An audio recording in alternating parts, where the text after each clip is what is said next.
Indigenous Voices, a podcast that highlights the perspective of indigenous peoples of the world.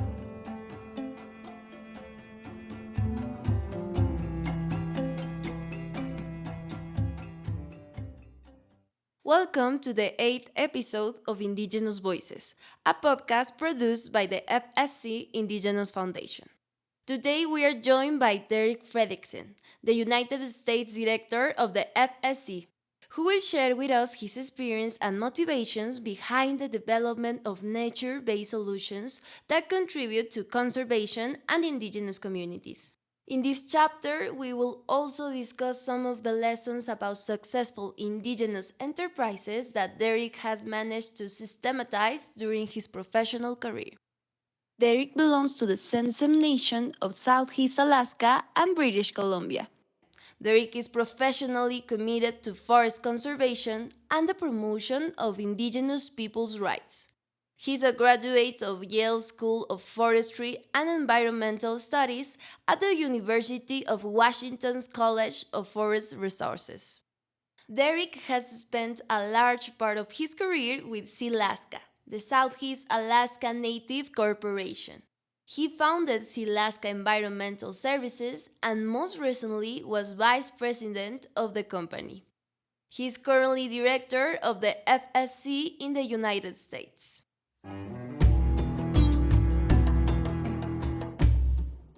Welcome, Derik. It's a pleasure to be able to share this space with you. First of all, we would like to know more about you. Please tell us about your Tsm'syen origins and how these have influenced your engagement towards the construction of a sustainable world. Oh, thank you. Tachnis nusum gugat goitikism the gua. Tsm'syen Gana de wayu. Derik Frederiksen de wayu. Gishput wada dept eru. Gitland de metlakatla de will watgu. No waps nayuks de will not achlu. Glenn Frederiksen wadi nagwadu. Dorothy Dalton wanadi in Sietsu. Seattle de Wutsogu, Luam Godu Dim Hakstu de Quaxum. Thank you, ladies and gentlemen. My name is Derik Frederiksen. That's my English name. My Tsm'syen name is Tsm'syen, which was given me by my auntie. It means shows the path. I am from the Gishputwada clan of the Tsm'syen Nation. Gishputwada is the Killawell clan. My family is from a small village called Gitlan along the Skeena River, which is in northwest British Columbia. And I told you a little bit about my father and my grandmother, and I reside in Seattle today. My entire career up to this point has been involved in Indigenous peoples. As you mentioned, I worked for Sealaska Corporation for about 25 years. And Sealaska was the Southeast Alaska Regional Native Corporation based in Southeast Alaska. My people are a transboundary nation. We have about 2,000 tribal members that reside in Southeast Alaska in a community called Metlakatla, and about 14,000 tribal members that reside in British Columbia. As it relates to my career and how we as a tribe have tried to build a sustainable world, our people have been in Southeast Alaska and in that region for the last 13,000 years. And the decisions that we make as a people and that we have as a company have largely been with the mindset that whatever activity we do, whatever endeavor that we embark in, whether it's building a new business or buying an existing business, we look at it through the lens that we want to be here for at least the next 13,000 years. And so in order for that to occur, we need to have a vibrant, healthy planet that allows our people to continue to thrive and to be the well springs for our culture. And that takes cultural renewal. It takes new people being born that understand what it means to be, in my case, Tsm'syen, or in my wife's case, Tlingit, and to provide opportunities as tribal people for us to continue to grow and to evolve and to find our place over the next 13,000 years. And so it's been an ethos that we as a tribal group have looked at and have continued to try to reinforce in all the actions that we do. Your commitment with nature and the world is remarkable, especially learning how you have managed to develop sustainable solutions for conserving forests while promoting the rights of Alaskan communities. Now, this brings us to our next question. Tell us, how did you become involved with the conservation and the promotion of Indigenous peoples' rights? Yeah, I did my undergraduate education in forestry with a minor in wildlife biology. And, throughout my life, I've hunted and fished and have always had a strong connection with the outdoors. During university, I had the opportunity to do an internship, a job placement internship with Sealaska in their timber company. It was called Sealaska Timber. And I was a forestry technician. And throughout that summer, as I went throughout our 400,000 acres of commercial forest lands, I noticed that one tree in particular continued to look stressed and in some cases was dying out. And that tree was Alaska yellow cedar. From a cultural standpoint, Alaska yellow cedar is one of the most significant trees for us and our people throughout the Pacific Northwest coast. The tree has a long lifespan. It can live up to 1,000 years while it's living. And then because of the properties of the tree itself, it withstands rot and can, survive for another 1,000 years after it has died. And we used that tree to construct longhouses, to build dugout canoes, and specifically with yellow cedar, we used a lot for our ceremonial objects, whether those were totems or frontlets for our regalia, two paddles, and other aspects of our culture. And as I walked around that summer through the woods and saw this tree that meant so much to us as a people dying, it really shook me. And as I discovered more through research and asking some of my professors when I went back to the University of Washington to finish my degree, I learned that this was probably for me the first time I'd ever experienced climate change. And as you get closer to the northern pole or the southern pole, the effects, I think, began earlier. And while 1 degree of temperature may not mean a big difference in, let's say in Colombia or Panama, 1 degree of temperature in Alaska can be significant. And in our case, in Southeast Alaska, that 1 degree in the wintertime was the difference between 32 degrees Fahrenheit, which is when water freezes into snow, and 33 degrees, which is when it remains liquid and is wet. And Alaska yellow cedar has a very shallow root structure, and snow acted as a insulating barrier between the diurnal temperature fluctuations of day and night. And without that insulating barrier, that tree was exposed to the environment and stress and has begun to die out. And so for me, it was the first instance of climate change that I observed in the early 90s. And it really reinforced the decision that I had made to go into a profession, a nature-based profession, forestry, that I thought could be a key area to combat climate change. And so that started my journey, and I stayed on it till today.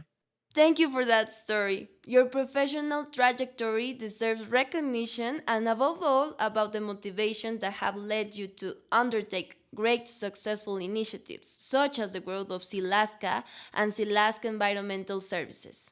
We would like to know more about your two experiences. Please tell us about Sealaska and its goal to promote economic prosperity while protecting the environment. How are both of these objectives conveyed throughout your work and your line of business? Sealaska is this year 50 years old. Um, the Alaska Native Claims Settlement Act was passed in 1972, and it was the culmination of my family and others, all of my grandmother and my great aunts and uncles, and their efforts um, to solve the Aboriginal land claims in the state of Alaska that started early in the early 1900s. And Sealaska was formed as a business company that is owned 100% by the shareholders, who are, by definition, only tribal members from three different tribes: the Tlingit, the Haida, and the Tsm'syen. And currently, Sealaska has 24,000 Tlingit, Haida, and Tsm'syen tribal members that participate and belong within the company. And we manage that company to the economic benefit of our people. And throughout our history over 50 years, we have transitioned from a people that still very much live in alignment with our ethos and within the confines of our environment in Southeast Alaska.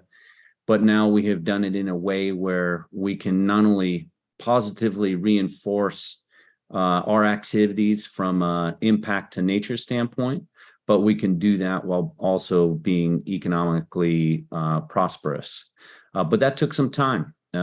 We had some initial success. We started out our trajectory as a natural resource company. Our only assets at that time were our timberlands that had opportunities to be harvested and converted into money that could then fund some of the activities that we wanted to do. And then once we gained a little bit of experience, we expanded our effort and our reach. In some cases, that turned out to be successful. For instance, we initially gone into many of our tribal members are fishermen, and so we bought a company called Ocean Beauty Seafoods, which is quite a large company in the United States that catches, processes, and sells seafood throughout our nation.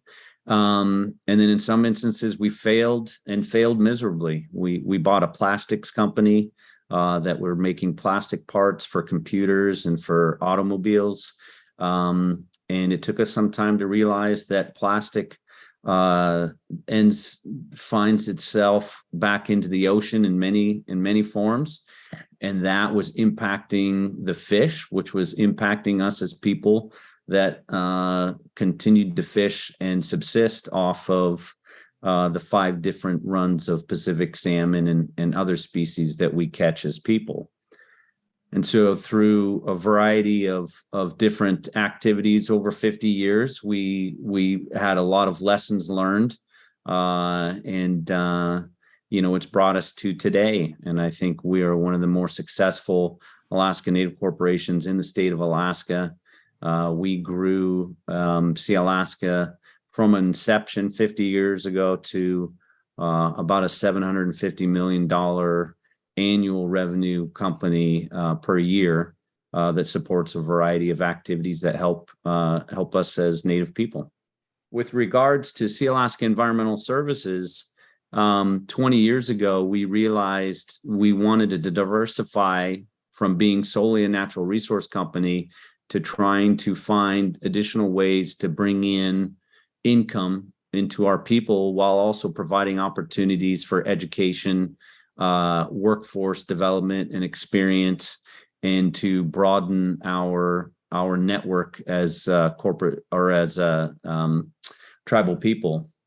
And so we developed an environmental company that focused on, in a nutshell, cleaning up dirty things. And that's an easy way to say we remediated everything from low-level radiological waste to contaminants within groundwater that could potentially impact drinking aquifers. And over the course of 10 years, went from an idea to inception to construction, and built out a company that had 110 employees that was performing $60 million in work on an annual basis.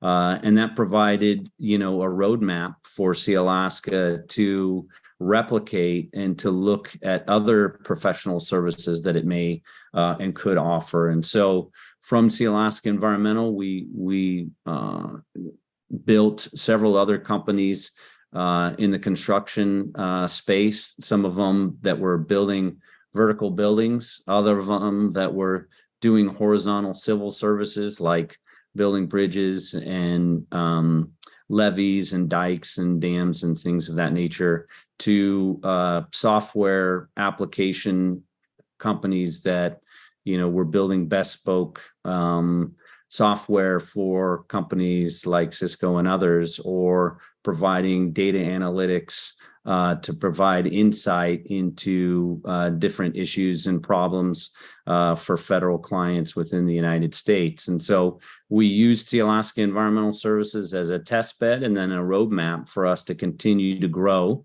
in ways that could diversify our portfolio of business such that we could be sustainable long term.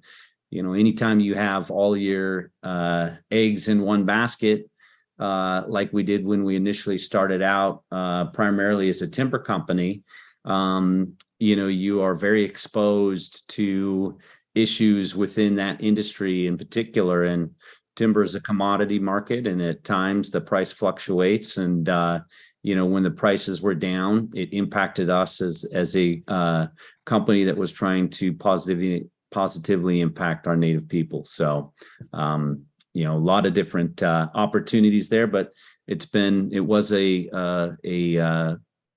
key component of my career. So, Wow, Sealaska's experience and growth is unique, and we would like you to share with us about Sealaska's relationship with Indigenous peoples that you were telling us about. What is the role of the communities within the company? How is the company linked to the community? yeah, as you said at the outset, Sealaska is the regional Alaska Native Corporation for Southeast Alaska. Alaska is divided into 12 regions, and each region has a regional corporation. And then within that region, every tribal village that had at least 50% Alaska Native population was allowed to construct their own company. And within Southeast Alaska, there are 13 different communities that we service. All of those are either Tlingit or Haida or one Tsm'syen community. And our philosophy is that our communities are the well springs of our culture. It's how we renew ourselves, and to provide economic prosperity to our communities is vitally important. We need people that reside in those communities, that want to stay in those communities, because that's going to be the life force of who we are as people moving forward. As you're probably well aware, culture is place-based, and what it means to be Tsm'syen, in my case, is deeply rooted in the geography and the environment of Southeast Alaska. The foods that I ate growing up as a kid, whether that was king salmon or fermented fish eggs, or deer or mountain goat, those food sources are rooted in Southeast Alaska, and our evolution as Tsm'syen people or Tlingit people or Haida people were rooted in that area. And so we need to ensure that our culture continues to thrive in those places, because we want our culture to continue to renew. And so with a healthy population, you can have healthy communities, and with healthy communities on a healthy land base, you have the opportunity to perpetuate your culture indefinitely into the future. There are big caveats, and climate change, I think, is a significant one. It's going to alter, it has already altered our landscape, and it will continue to do so. Our plants in our area, our trees, as I mentioned, Alaska yellow cedar, we're already seeing impacts there. Animals, their different migratory patterns are already being impacted. Areas that used to freeze no longer do. Our glaciers in Southeast Alaska are receding. All of these are having an impact. And so, I think if anything, over time, we've become much more tuned to our climate, especially as it potentially impacts our culture. And so, our very mission is to protect our people, our culture, and our homelands. And everything we do, all the values that we live by, are in alignment with that mission. And we continue to drive that in every effort and endeavor that we do. In the last few years, Sealaska has grown rapidly and has obtained various achievements at the business level.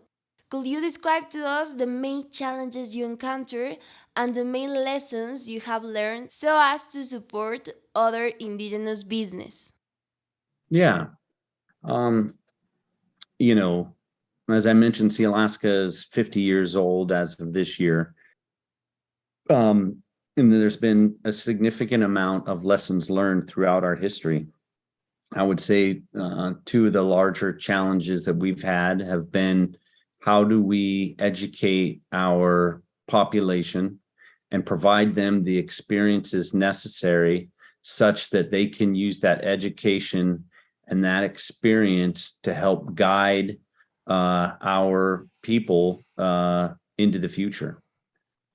We need to continually renew that experience and that education, and each generation needs to pass on, those lessons learned to our next. And in some instances, we've been very successful, and others we, have been very challenged. And I think, our ability to focus not only on the present needs of our people, but to work within the viewpoint that all of our decisions, everything that we make, we do with an eye towards being in Southeast Alaska for the next 13,000 years. And that requires, a very long viewpoint. And so in regards to some of the major lessons, I would say patience is a big lesson. I think we ourselves, when we started out as a company, overnight we went from a collection of fishing captains and native advocacy leaders that were trying to clarify our land claims and our tenure within our state. On December 17th, 1971, when the act was passed. And then on December 20th, 1971, we were all of a sudden business people in charge of 500,000 acres of land and money to try to figure out how we could chart our own path and our course forward. And one of the big lessons that I would stress is that it takes time to build the capacity and capability, especially on an enterprise basis, to be successful. And you have to allow for that time in order to allow Indigenous peoples to make the choices that are best for them, and to support them with patience and to support them in their endeavors. Some of them are going to want to take once they get their land claims, some of them are going to want to use their resources to their benefit, and to allow them to do that, I think is instrumental to, I think, allowing them the opportunity to be sovereign and to chart their own path and their own, future. And so that takes a great deal of patience and time, because they have to build their own network. They're going to have to, they will in times fail. We failed, but our mentality was, that's how we learn. And if we fail, let's fail as fast as we can and course correct, so that we don't make that mistake again and we can move forward into the future. So Thank you. I think patience has been one of the keys to see Alaska's growth that you were telling us about. Setting Sealaska aside for a moment to focus on the FSC, what opportunities do you believe there are to work with Indigenous peoples and other stakeholders to address the challenges of climate change, deforestation, and the loss of biodiversity? I think forests are going to be an instrumental uh, tool to help combat, mitigate, and dampen the impacts of climate change. And Indigenous peoples, because of their proximity to the land and their closeness, are uniquely suited to provide some of the best stewardship insights across the planet in terms of what we need to do to manage successfully through a very stressful and trying time. Across the world, our forests are being impacted with the impacts, whether it's deforestation, whether it's climate driven flooding, or climate driven drought, vectors like here in the Pacific Northwest in the United States, bark beetle. All of these are having a tremendous impact on our forests when, this is probably nature's best natural solution to combat climate change. And so we need to find opportunities to practice sustainable forestry throughout the planet. And I think Indigenous people, because their very livelihood depends so much on the forest within which we reside. Our people, the wood, our forests provided our homes. They provided the materials for our homes. They provided the material for us to transport us throughout our region. They provided all our clothing. We used the bark to build cloaks and to build hats, and all of the wood, whether it was alder, whether it was red cedar, yellow cedar, those were used for ceremonial and regalia items, feasting bowls, bent wood boxes. All of these were supplied to us by the forest. And if those forests go away, what is that going to mean for our Indigenous people worldwide? And so for me, the great opportunity to come over and to lead FSC and their efforts in the United States and to be the executive director was one that I felt I needed to do for Indigenous people worldwide. I wanted there to be an example of a Native leader that had worked with their tribe and with their people their entire career, and then work to help other Indigenous peoples find opportunities for success. Because I think the more successful Indigenous communities that we can build, the more resilient our Native people can be, and the more resilient those forests within which those Indigenous people reside can be. And if we have healthy, resilient forests, we're going to be able to combat climate change. There are several aspects that can be promoted to build long term multi-sectoral solutions that include Indigenous peoples from all over the world. In this sense, could you tell us your ideas towards how the FSC Indigenous Foundation and the FSC can help address the challenges encountered by indigenous business and to promote long term nature based solutions? Yeah, I think one of the biggest efforts that the FSC Indigenous Foundation and other groups can do to help Indigenous people is to help with land tenure. One of the biggest assets that Sealaska has is the legally defined fee simple title to the land. We are the absolute owner. We can do with that land whatever we want to do. There can never be a concession that comes on top of our land that allows somebody else to come in and either log our trees or mine our minerals. And so providing, assistance and help to help Indigenous people throughout the world secure their legal tenure to their land, I think is the biggest, most important efforts that we can make in the short term to help Indigenous people. In the long term, allowing Indigenous people the time and space to manage their land and the area with which they reside, however they would like to manage it, and provide the support, whether that's education, whether that's experience, whether those are opportunities for them to, find and chart their own path. I think that will be critical. So those two would be the two that I would look to, one for the short term and one for the long term.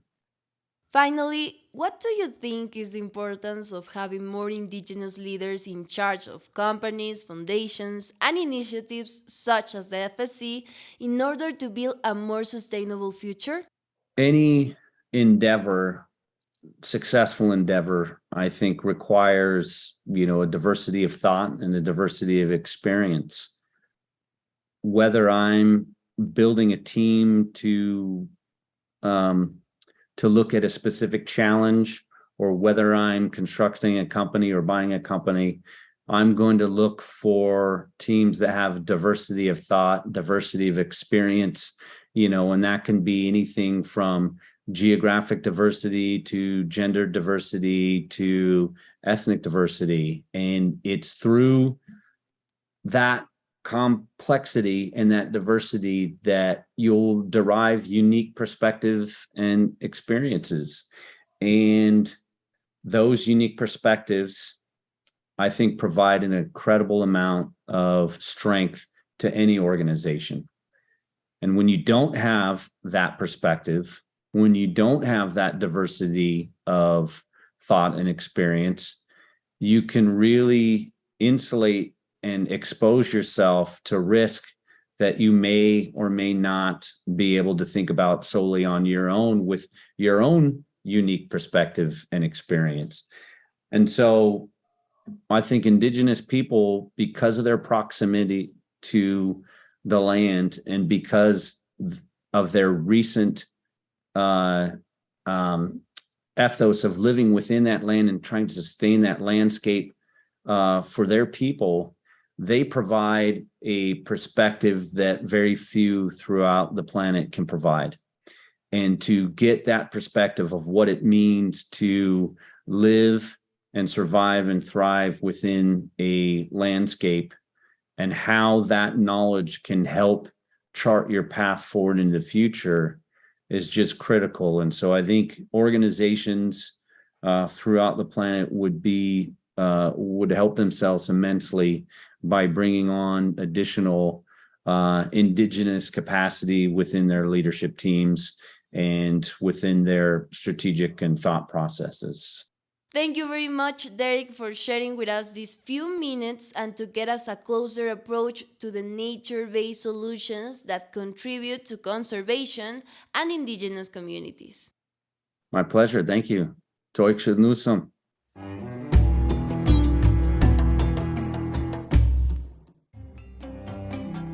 We invite you to listen to the next episodes of Indigenous Voices. a podcast that highlights the perspectives of Indigenous peoples worldwide. Don't miss our next episodes. Learn more about the FSC Indigenous Foundation and its work with Indigenous peoples around the world through the website www.fscindigenousfoundation.org and in its social media FSC Indigenous Foundation in Facebook, Twitter, and Instagram.